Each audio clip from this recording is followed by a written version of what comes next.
안녕하세요. AP투자연구소의 황대근입니다. 트럼프가 미국의 새로운 백악관주인으로 당선된 이후에 이 글로벌 정세뿐만 아니라 증시 역시 변화가 찾아왔습니다.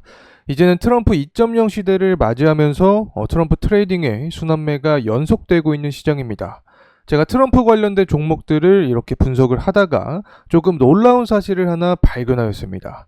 분명히 트럼프 관련주인데 아직까지 시장에서는 부각되지 않은 이 세력이 매집 중이라고 판단되는 종목들이 있는 것 같습니다. 저희 홈페이지에도 이 트럼프 수혜주를 총 정리해 두었는데요. 꼭 다들 한 번씩 확인해 보시고 오늘은 이 중에서 부각되지 않은 두 가지 테마에 대해서 알아보도록 하겠습니다. 지금 보이시는 이 관련주들은 저희 홈페이지에 올라와 있는 일부 내용을 가져온 건데요. 굉장히 친숙한 테마들 그리고 업종들이 있을 거라고 생각을 합니다. 현재 증시는 이 트럼프 트레이딩의 순환매 연속이기 때문에 지금 보이는 업종들뿐만 아니라 트럼프 관련된 모든 업종들을 학습할 필요가 있다고 생각을 합니다. 오늘은 이 중에서 천연가스 그리고 해운 업종에 대해서 살펴보려고 합니다. 이 트럼프 2.0 시대에서 주목할 포인트는 첫 번째 바로 에너지입니다. 모두가 알고 있듯이 이 전통 에너지 산업을 강조하는 트럼프이기 때문에 기존의 산업을 주도하던 에너지 관련된 업종들이 시장의 주목을 받을 수 있습니다. 자, 하지만 일각에서는 이런 말들도 나옵니다. 이 트럼프는 물가를 잡고 인플레이션을 잡기 위해서 이 에너지 가격을 인하한다고 하는데 그러면 유가랑 천연가스 가격은 하락하는 거 아니냐? 어떻게 이 전통 에너지 산업의 기업들이 시장에서 각광을 받을 수 있냐? 사실 이러한 생각들도 마냥 틀린 말은 아닙니다.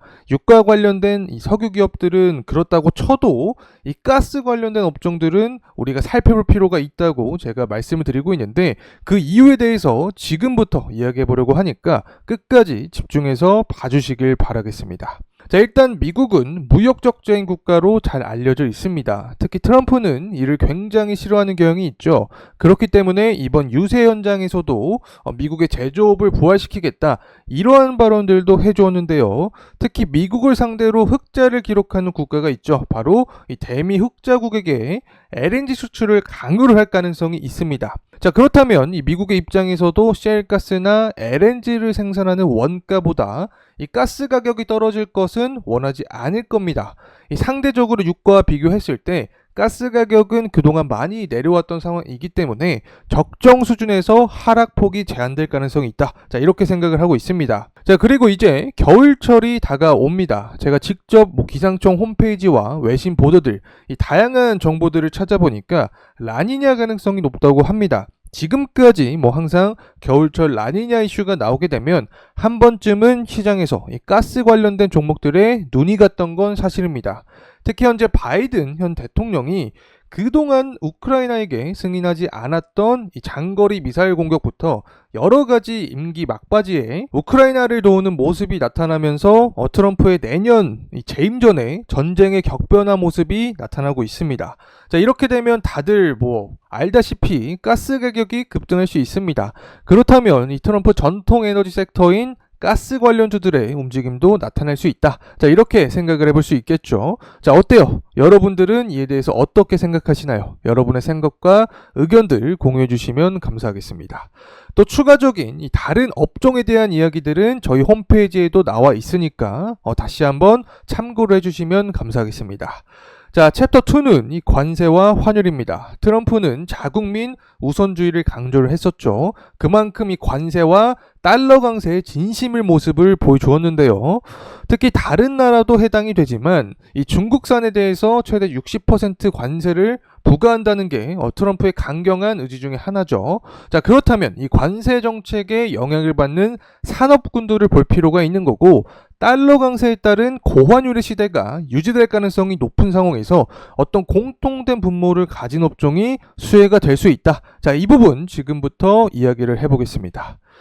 일단 바이든 행정부에서 정책을 보면 알 수 있는데 지난 5월 달이었죠. 이 바이든이 관세를 인상하겠다 선포하면서 다양한 변화들이 생겼습니다. 그 중에서도 이 해운업의 지각 변동이 발생했는데요. 이 중국 쪽에서 이런 관세를 피하기 위해서 단기간에 이 미국향 컨테이너선을 대량 선점을 하게 되었습니다.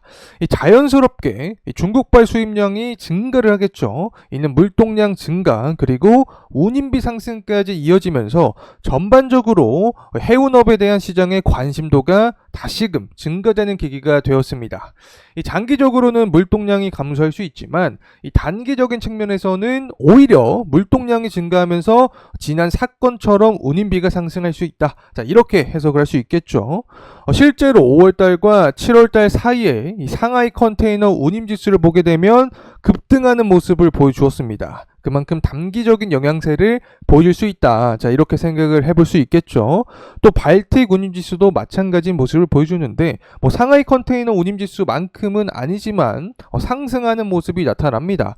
종합적으로 장기적인 물동량 감소라며 해운주는 약세일 것이라는 평가가 분명히 존재를 하지만 단기적으로 볼 때는 운임비 상승을 초래할 가능성이 있다. 자, 이렇게 보면 좋을 것 같습니다. 또 제가 이 해운업의 다양한 기업들과 연락을 해봤는데 이 관계자들도 단기적인 해운업 강세를 예상을 하고 있다고 하니까 어느 정도 이 신뢰가 있는 분석이라고 생각해도 좋지 않을까 개인적으로 생각을 합니다. 자, 그리고 나서 이 환율의 경우를 생각할 필요가 있습니다. 2016년 같은 경우 트럼프 당선 이후에 1,100원에서 10%가량 환율이 단기간 뛰는 경우가 있었습니다. 제가 이 환율 계산을 1,380원에서 트럼프 1기 행정부의 이 산식을 적용을 해보니까 보수적인 관점에서 1,450원 구간까지 열려 있었습니다. 결국 고환율 구간인 거죠. 실제로 현재 이 1,400원 구간대 환율이 있으니까 우리가 계산한 산식으로 비교를 해보면 아직까지도 상방으로 더 열려 있다. 자, 이렇게 볼 수 있겠죠.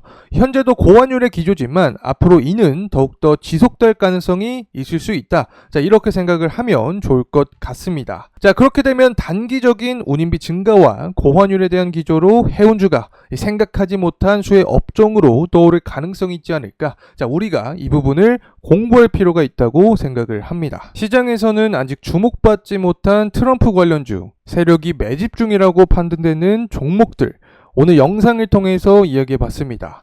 이 다음 영상에서 더 좋은 내용으로 찾아뵙겠습니다. 자, 이상으로 AP투자연구소의 황대근이었습니다. 감사합니다.